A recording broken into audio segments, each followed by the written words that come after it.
toutes et à tous et bienvenue sur le coin sport et pop culture. Bonne année 2024 à vous. J'espère que vous avez passé de bonnes fêtes en famille, que vous aurez une bonne santé et plein de réussite dans cette année 2024. On attaque cette nouvelle année avec le coin achat Comics VO. Il n'y aura pas de VF pour le mois dernier parce qu'en fait j'ai quasiment rien acheté, j'ai eu que des cadeaux et c'est peu intéressant à vous montrer au final. Donc je vais vous montrer les comics VF de décembre qui sont très intéressants parce qu'il y en a eu beaucoup mine de rien pour un mois de décembre. Et des très bons d'ailleurs comics qui sont sortis. On va attaquer du coup tout de suite avec le deuxième numéro d'une série Black Label qui est le Batman City of Madness de Christian Ward, dont le premier numéro était vraiment super cool avec des dessins magnifiques. On continue sur le même chemin, c'est-à-dire que je sais pas quand est-ce que ça sortira en VF, mais c'est sûr que ça sortira au bout d'un moment. Mais quoi qu'il arrive, en tout cas, Christian Ward, je trouve que d'ailleurs dans ce deuxième numéro, on ressent beaucoup plus son style. Vous voyez, dans sa colorisation un peu particulière, avec des couleurs à la fois vives et en même temps un peu dark. C'est vraiment particulier, Christian Ward. Moi, perso, très souvent, j'aime bien. Vous voyez, c'est très joli. En plus, le format Black Label, un peu carré, il est vraiment très sympa. L'histoire, écoutez, c'est une sorte de mix entre une sorte de... Ça fait référence à la cour des hiboux et en même temps, il y a un peu de l'horreur, c'est un peu psychédélique. C'est vraiment, scénaristiquement, pour le moment, j'attends d'avoir la fin pour vraiment me prononcer parce que juste pour le moment, c'est très psychédélique en soi. Mais par contre, c'est vraiment très très beau. Et vous voyez, c'est vraiment magnifique. Pour le moment, c'est un plutôt bon run. Il met un peu de temps à sortir, mais il faut dire que je pense que Christian Ward passe beaucoup de temps sur les planches. Et donc, j'attends le dernier numéro pour me faire une idée définitive. On enchaîne ensuite encore avec du Black Label, avec le Batman Gargoyle of Gotham de Rafael Grampa. Donc j'ai pris deux éditions, parce que je prends toujours l'édition noire et blanche, qui s'appelle la noire édition, pour avoir les dessins en noir et blanc de Rafael Grampa dedans, que moi personnellement j'aime beaucoup. En plus il y a du rouge pour le sang. Et personnellement le trait de Rafael Grampa, c'est un trait que j'aime énormément, plus que Rafael Grampa d'ailleurs si je devais dire. Et le noir et blanc, vraiment je trouve qu'il se sied très très bien à ce comics là qui est vraiment très beau. Donc pour le moment je vous montre la version noire et blanche qui est vraiment très belle. En plus j'adore la cover, je trouve que c'était la plus belle des covers, la cover en noir et blanc. Et celle-là c'était une cover en édition limitée, je sais pas si on peut bien le voir à la caméra mais elle brille. C'est une édition foil et c'est le même comics sauf que là il y a les couleurs. Voilà, donc je vous montre d'autres pages vite fait. Très franchement le premier numéro était très cool. Le deuxième numéro est toujours aussi cool, c'est vraiment un très bon run. Si je devais faire une comparaison, bien que ça n'ait pas grand sens, parce qu'ils ont vraiment deux styles différents et ça raconte pas du tout la même histoire, je crois que je préfère quand même le Batman de Rafael Grampa pour le moment. Mais il faut dire que la fin du run de Christian Ward va beaucoup jouer dans l'appréciation. Ensuite, on continue du coup sur le Batman numéro 140, qui est du coup la suite du run. Qui, moi, comme je vous ai dit, c'est vraiment le run de Zdarsky. Je le trouve pas folichon, vraiment j'achète Batman parce que j'aime bien Batman et que je veux aller jusqu'au bout du run de Zdarsky en me disant peut-être que ça va être mieux après. Je dois dire que la suite est un peu hypante parce que je crois que dans les numéros qui vont suivre, il va y avoir Joker Year One. Par contre, une chose est sûre, c'est que Jorge Jiménez, il gère. C'est toujours aussi beau, son Batman il est toujours aussi dynamique, rapide, stylé. C'est vraiment super cool de lire de regarder les planches de Jorge Jiménez quand c'est du Batman. Vous voyez, c'est vraiment dynamique, c'est fort, son Batman il est puissant, il est plutôt charismatique dans sa manière d'être dessiné. Donc voilà, vraiment c'est un très bon comics, d'un point de vue artistique en tout cas c'est un bon comics. Après d'un point de vue histoire, je trouve que c'est pas que c'est nul, c'est qu'en fait comme ça fait très longtemps qu'on est sur un Batman très blockbusteresque, ça commence à être un peu lassant à la longue et ça commence à l'être en ce moment. Donc j'ai hâte de voir le renouvellement avec Joker Year One. Ensuite on enchaîne aussi avec du coup Poison Ivy le numéro 17, du coup avec la couverture normale qui est ici et la variante qui est faite par Terry Dodson qui est ici. Donc je vais en garder qu'un parce que voilà, on va enlever la variante et on va vous montrer Poison Ivy. Donc Poison Ivy c'est toujours aussi formidablement bien, déjà c'est très bien dessiné encore une fois, donc c'est toujours aussi cool à lire, vous voyez. On reste sur les mêmes standards de la série. C'est pas un dessin, comment on appelle ça, impressionnant, mais ça se tient vraiment avec l'univers de la série, avec l'ambiance, avec à la fois coloré et dark en même temps. C'est vraiment très cool. Et puis en plus de ça, le personnage de Poison Ivy est très bien développé. C'est vraiment pour moi la meilleure série ongoing en ce moment qu'il y a chez les Big Two réunis, que ce soit DC ou Marvel. C'est vraiment très cool. À voir si les séries Ultimate de chez Marvel me convaincront plus. Mais pour le moment, vraiment, Poison Ivy, c'est top. comparé à Wonder Woman. Donc Wonder Woman, c'est du coup le nouveau run de Tom King, que j'avais beaucoup aimé le premier numéro. Je l'avais trouvé plutôt impactant, très rentre-dedans, très sympa, et le postulat me plaisait bien. Le deuxième numéro, c'était un épisode très franchement inutile, quoi. C'était juste une baston entre Wonder Woman et l'armée. Le troisième numéro, ça avait un petit côté espionnage, mais ça se finissait un peu en eau de boudin. Et alors ce numéro, qu'est-ce que c'est bavard. Déjà, il y a le début qui reprend ce que moi j'appelle un peu le concept un peu à la Spawn, avec plein de journalistes qui parlent, mais là, qu'est-ce que c'est long pour dire pas grand-chose. Et puis ensuite, on a vraiment beaucoup d'explications, de blabla. C'est vraiment pas fluide. On a vraiment l'impression que Tom King, il veut nous expliquer à donf tout le lore, tout le background, toute la logique de pourquoi les personnages prennent des décisions qui parfois sont pas très intelligentes. Très franchement, c'est beau graphiquement parce que Daniel Sampere, c'est toujours la classe. Et même Jenny, parce que je crois que là c'est Jenny Ortega aussi, non, un petit peu. Non, c'est toujours Daniel Sampere. Bah, c'est toujours autant la classe, vous voyez, c'est beau, c'est chatoyant, ça correspond bien à l'univers de Wonder Woman. Pour le coup, ça, il n'y a rien à dire, mais regardez comment ça fourmille de cases partout. Les cases, elles prennent plein de place, elles empêchent même parfois d'admirer, je trouve, les planches, leur découpage. C'est un peu dommage, surtout que, bah, comme je vous ai dit, c'est pas... En fait, ça avance très lentement et c'est très explicatif. Du coup, c'est pas nul parce qu'on ressent qu'il y a quelque chose d'intéressant derrière, mais c'est un peu longuet, quoi. Donc, moi, je continue la série parce que j'aime bien le dessin de Daniel Sampere et que l'histoire, elle est pas nulle. Mais par contre, c'est vrai que niveau fluidité, j'espère que ça ira un peu plus vite au bout d'un moment parce que c'est vrai qu'au bout de 10 numéros avec cette lenteur-là ou des épisodes filler comme le deuxième numéro, bon, ça va commencer à faire un peu long la série, quoi. Parfois, je me dis, en plus, si Urban le sort en VF, bah, heureusement heureusement, je sais qu'ils vont sortir des gros volumes, mais s'ils l'avaient sorti en petits volumes, c'est-à-dire que le premier tome, il n'aurait pas été très pertinent, quoi. On continue du coup avec le numéro 9 de Superman, qui là aussi est qui cette fois, je veux dire, est une très bonne série que j'adore lire, vraiment, elle est trop bien. Alors, je suis pas 100% objectif parce que déjà Superman à la base, c'est un personnage que j'aime énormément. Mais vraiment, ce run de William, alors déjà Redondo au dessin, je trouve que c'est trop la classe. J'adore déjà, je trouve ça tellement dommage qu'il dessine moins sur Nightwing. Mais bon, après, bon, il faut bien qu'il puisse du coup dessiner sur Superman en même temps, etc. C'est vraiment déjà, d'un point de vue artistique, magnifique. Voilà, de toute façon, vous en rendez très vite compte que c'est beau. Et surtout, l'histoire est vraiment cool. Elle est vraiment super cool à suivre. J'adore suivre ce Superman. J'adore suivre du coup ce concept un peu où il y a Lex Luthor qui fait un double jeu. Vraiment, je sais que Urban Comics les a annoncés à cher et que Dawn of DC... ça va être des gros volumes de 30 balles, mais vraiment, achetez le Superman. Alors, il n'y a pas l'Action Comics, parce que moi, je les achète pas. Mais il faut dire que j'ai des potes, eux, qui les ont, et parfois, je les lis vite fait. Très franchement, Superman, c'est cool. Et Action Comics, c'est aussi cool. Je préfère Superman, mais Action Comics, c'est cool aussi. Vraiment, si vous pouvez tester de prendre Dawn of DC en VF pour lire les Superman, et que vous avez déjà lu les origin story du perso, et que vous connaissez un peu les principaux méchants, vraiment, c'est un run très cool. Moi, je vous le conseille, c'est vraiment super bien. C'est très maîtrisé, les dessins sont beaux et l'histoire est vachement intéressante. Ensuite, on continue avec l'event qui est en ce moment chez DC Comics, qui est Titans Beast World. Donc, ça fait 3 numéros à acheter si vous voulez l'histoire principale et vous avez plein de tie-in que je n'achète pas parce que déjà de base, ça m'énerve de devoir acheter plein de numéros différents pour avoir un event. Et en plus, les tie-in, ça m'agace parce que ça raconte pas grand-chose. Et écoutez, je les ai pas lus. Donc là, je vous les montre comme ça, vous avez les belles covers, parce que pour le coup, c'est des belles covers par contre. Et c'est vrai que j'ai hâte que l'event se termine pour qu'on continue la série principale Titans, parce que moi, les events, ça me gonfle, surtout quand ça commence au bout de 2 numéros de Titans, quoi. Ils auraient pu attendre le numéro 12, 13, enfin... Là, ça fait vraiment... on n'avait pas d'idée d'event, fallait vite en faire un, boum, on en profite qu'il y ait Titans. Mais sinon, si je devais parler, sinon plus sérieusement des dessins, je vais vous montrer très rapidement. C'est plutôt, encore une fois, très joli. De toute façon, moi, personnellement, les artistes chez DC Comics, en général, je les aime bien. En plus, Beast World, c'est le premier numéro, il est fait par Ivan Reis, donc c'est la classe. Et le deuxième numéro, il est fait par Meyer, donc je me souviens plus de son prénom, par contre, mais pareil, c'est plutôt la classe aussi, c'est plutôt réussi, comme vous pouvez le voir.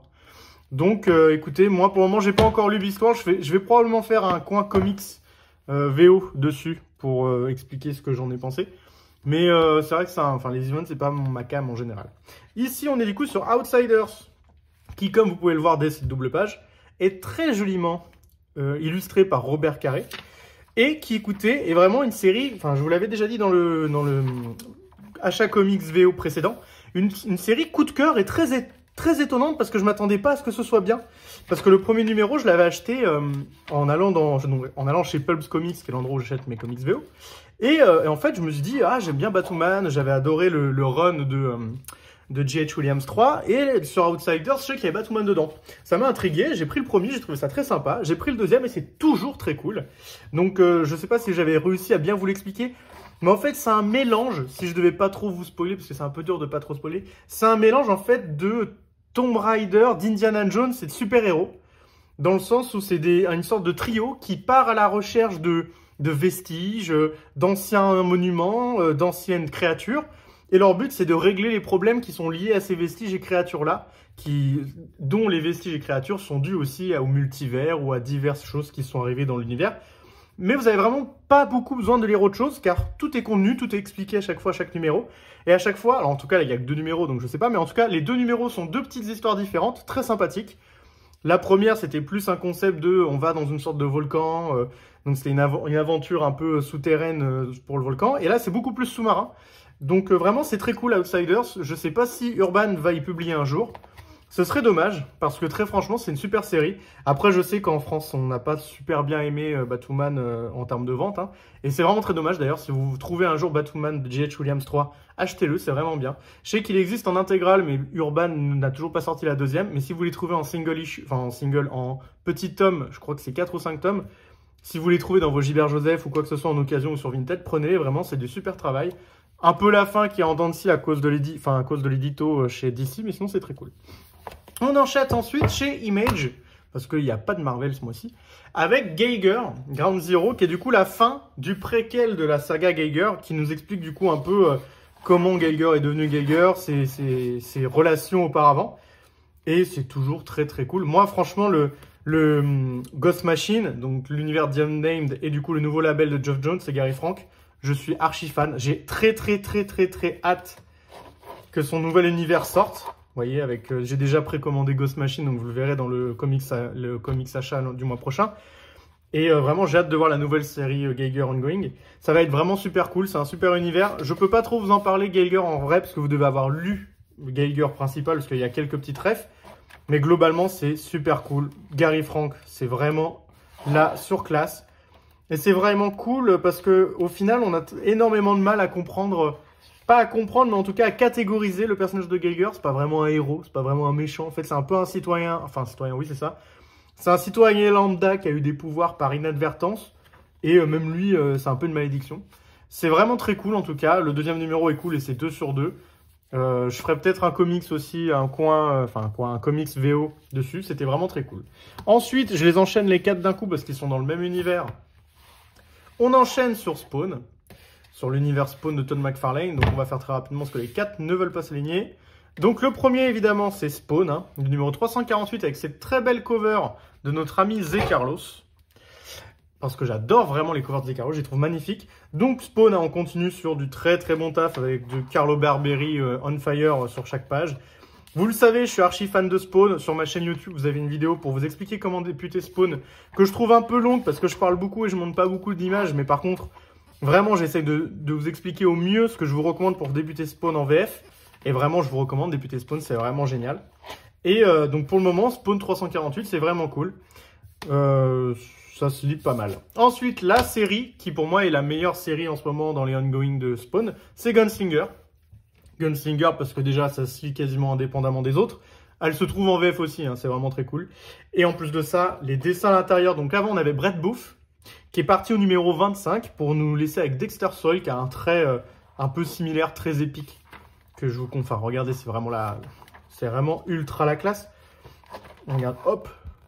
Donc vraiment Gunslinger Spawn, c'est vraiment ultra bien. Ultra bien parce que c'est vraiment un page turner. Vous voyez, c'est pas très bavard. Au début, j'avais peur que ce soit pas assez bavard, vraiment, que ce soit vraiment un truc de beauf, de boum boum bam bam. C'est un peu ça quand même, mais vraiment déjà les dessins sont magnifiques. Et en plus, l'histoire est plutôt cool, on s'attache énormément au personnage de Gunslinger Spawn, à son background et à ses motivations. Et vraiment, le comic c'est génial quoi. Pour moi, c'est vraiment... Du coup, on parlait tout à l'heure des séries que je préférais des Big Two, mais si j'enlève du coup les Big Two, Gunslinger Spawn, c'est dans mon top 3 de mes séries préférées, tout confondu. C'est tellement agréable à suivre. Chaque mois, quand je vais chez Pulps, je le prends, je le lis direct dans le RER, tellement j'ai hâte de savoir la suite et de lire des choses ultra classe dans le RER. Vraiment, Gunslinger Spawn, c'est la classe. Les dessins sont trop bien, l'histoire est cool. Je vous le conseille. Si vous le trouvez en VF, en plus en VF, ils sont pas super chers, ils sont à 17 € les tomes, où dedans il y a 5 ou 6 numéros comme ça. Et vraiment, c'est super bien. Si jamais vous avez l'occasion, essayez Gunslinger Spawn. Si vous aimez pas, bah, dites-le moi en commentaire, je serais triste. Mais bon, il y a de tout dans la vie. Et si vous aimez bien et que du coup vous voulez dire « Ah, c'est grâce à toi », bah dites-le moi, ça me fera plaisir. Et du coup, ensuite, on enchaîne sur les deux autres, qui sont King Spawn et The Scourged. Donc King Spawn, qui est un peu une série qui se passe en même temps que Spawn, qui est vraiment cool aussi, que moi j'aime beaucoup, qui pareil, de toute façon les dessins, vous voyez, voilà, ça vous met direct dans l'ambiance, ils sont sublimes. C'est pas trop le même délire que Gunslinger, là on est beaucoup moins dans un côté très pulp, très pop, très stylé. Là on est sur un truc beaucoup plus dark, beaucoup plus vénère, où on essaye de voir qui veut le trône de l'enfer, etc. La couverture est toujours de ces Carlos, et elle est très belle. Et donc voilà, King Spawn, pas grand chose à rajouter, c'est très bien aussi, ça existe en VF et vous pouvez aussi commencer dès le tome 1. C'est très sympa. Et enfin, The Scorched, qui est un peu le Avengers des Spawn. En vrai, c'est une équipe de différents Spawns. Donc vous avez Spawn normal qui est ici, la She-Spawn qui est ici et Gunslinger qui est là. Toujours une couverture de Zé Carlos qui vraiment fait un travail aux petits oignons. Et je suis très content parce que dans les mois à venir, il va avoir une série Spawn que lui va illustrer. Et comme je vous dis toujours, Spawn, quelle que soit la série, c'est toujours très beau. Vraiment, Todd McFarlane, il met toujours des gens qui ont un super trait au dessin. Regardez ça, la moto, le dynamisme dans le trait. Moi, en tout cas, je suis fan tout le temps de tous les artistes pour le moment qu'on a sur Spawn. Je trouve ça vraiment cool. Il faut savoir que l'année prochaine, on va avoir d'autres séries encore qui vont arriver, dont une série un peu policière, qui, elle, va être illustrée par un illustrateur que j'aimais pas sur Spawn normal, qui s'appelle Simon Kudranski. Mais pour le coup, le côté un peu policier, je pense que ça va bien lui aller. On a fini avec Spawn. Faut dire que si je continue à parler de Spawn, on y est encore à demain matin. J'enchaîne alors avec Edenwood, le numéro 3. Alors Edenwood, c'est un peu particulier parce que... Alors par contre, c'est très beau, ce Tony Daniel. Et Tony Daniel, voilà, c'est toujours la... Pareil, c'est toujours la secla. Si je devais parler comme un vieux qui essaye de faire jeune. Vous voyez, c'est toujours très très beau. On n'est jamais déçu par le trait de Tony Daniel. C'est toujours dynamique, les personnages sont vraiment classe, vraiment épiques. Mais par contre, j'ai un peu de mal avec la narration d'Edenwood. Parce que le premier numéro était très cool, le deuxième numéro était un peu cryptique. Et le troisième numéro, on commence direct 3 ans avant. Donc, à voir comment tout ça va s'imbriquer à la fin. Mais pour le moment, chaque numéro, j'ai un peu de mal à... Je trouve ça pas très fluide non plus. Après, là, c'est que le troisième numéro, donc je suis un peu plus indulgent qu'avec Wonder Woman. On en est déjà quasiment au 4e ou au 5e, je sais plus. Et surtout, Edenwood, c'est plus cryptique, mais c'est beaucoup moins bavard. Et enfin, on termine avec un univers que j'adore, que je vous ai fait deux vidéos sur la chaîne déjà. Une sur Transformers, une autre sur Void Rivals, qui est une série dont le premier arc est terminé, donc pour le moment, il faut attendre le mois de mars. Et d'ailleurs, regardez-la, parce que très franchement, elle n'a pas très bien marché. C'est celle qui a le moins bien marché de toute la chaîne YouTube, mais c'est dommage, parce que c'est vraiment une superbe série, Void Rivals. Et du coup, on revient sur l'univers Transformers partagé, qui du coup s'appelle le Energon Universe. Il y a le petit EU ici. Et du coup, on va d'abord commencer par le numéro 3 de Transformers, qui est franchement génialissime. Alors vraiment, Transformers, c'est trop cool. Autant le premier, j'étais un peu dubitatif, genre je trouvais ça très beau, mais je trouvais que c'était très bourrin, que ça expliquait très peu de choses, et que c'était pas très... On avait peu d'attachement au début. C'était juste des Transformers qui se foutaient sur la gueule. Le numéro 2 rattrapait énormément bien parce qu'il y avait beaucoup de storytelling en la fois très rapide, donc pas trop bavard et en même temps très explicatif, donc on comprenait très rapidement le background des Transformers, on s'attachait un petit peu aux personnages. Et là, dans ce troisième numéro, du coup, on s'attache énormément aux personnages, là pour le coup. Du coup, je trouve que chaque numéro a, on va dire, une priorité dans sa narration. C'est toujours aussi stylé et dynamique entre chaque combat de chaque Transformers. Vous voyez, regardez, hop, ça vraiment, c'est... Et puis Daniel Warren Johnson, il a vraiment le coup, le trait pour nous rendre ça vraiment très épique, quoi. Vous voyez, hop, Optimus Prime qui est vénère. Donc vraiment, c'est vraiment super cool. Le premier numéro de Transformers, c'est très bien. Et du coup, dans Transformers, au bout d'un moment, on voit dans les bastons, tout ça, qu'il y a des avions de chasse qui vont être abattus par des Transformers, par des Decepticons. Et dans ces avions de chasse, l'un de ces pilotes, c'était Duke, un G.I. Joe. Et du coup, on commence avec le premier numéro de Duke, qui est, encore une fois, mais tellement bien. Je sais même pas comment c'est possible de faire un univers qui, pour le moment, est vraiment tout bon. Dès le début, on commence avec une très rapide présentation de Duke, qui me rappelle un peu la fluidité qu'il y avait dans le premier film Iron Man quand on nous explique le background d'Iron Man. C'est très court, très rapide, et on comprend tout très rapidement du personnage. Vous voyez? Et puis en plus, les dessins de Tom Reilly sont vraiment très beaux, c'est-à-dire que toutes les séries de l'Energon Universe sont des très beaux dessins. Et en plus de ça, du coup, on voit Duke, qui du coup va expliquer ce qui est arrivé dans les épisodes de Transformers, hein, et du coup, sa direction ne va pas le croire. Et ça va partir en chasse à l'homme parce qu'il du coup il va se rebeller, essayer de comprendre par lui-même ce qui se passe. Alors du coup on a été interrompu parce que mon téléphone s'est éteint, la vidéo s'est coupée. Mais du coup bah, on était sur Duke, hein, et du coup je continue sur Duke en vous disant que c'était vraiment bien, c'était une super série. Et que bah, du coup suite au fait qu'il essayait d'expliquer ce qui lui était arrivé quand il avait vu le Transformers comme vous pouvez le voir ici, et bah, il va expliquer à sa direction qu'il ne va pas le croire ou va faire semblant de ne pas le croire parce qu'ils n'ont pas envie d'admettre qu'il y a des Decepticons et des Transformers qui se foutent dans la gueule dans l'univers. Et bah Duke, lui, il va partir à la recherche de ses réponses, puisqu'on lui en donne pas. Et du coup, va s'installer une chasse à l'homme entre, du coup, l'État qui va essayer de poursuivre Duke, et Duke qui va poursuivre ses réponses, en fait, pour découvrir ce que c'est les Decepticons, les Transformers, qui est à l'origine de ça, etc. C'est vraiment une très bonne série qui, pour le moment, en un numéro, m'a déjà très bien convaincu. Le prochain, ce sera Cobra Commander, qui commence, du coup, au mois de janvier, qui normalement est une sorte d'anti-héros, voire méchant, donc j'ai hâte de commencer à lire. Les premiers visuels qu'on nous donne sont à la fin de Duke, ils ont l'air très sympathiques. Vous voyez. Et donc, voilà pour ce coin achat comics VO du mois de décembre, c'était le dernier de l'année. Je vous souhaite encore à tous une bonne année pour ceux qui sont allés jusqu'à la fin de cette vidéo. Je vous remercie d'avoir vu cette vidéo. Si jamais il y a des numéros que vous avez déjà lus, que vous n'avez pas lus, ou que vous avez des questions sur quoi que ce soit, n'hésitez pas à me les poser en commentaire. Je me ferai un plaisir de vous répondre. Je vous souhaite à tous une bonne journée, bonne soirée, bonne matinée selon le moment où vous regardez cette vidéo. Encore bonne année.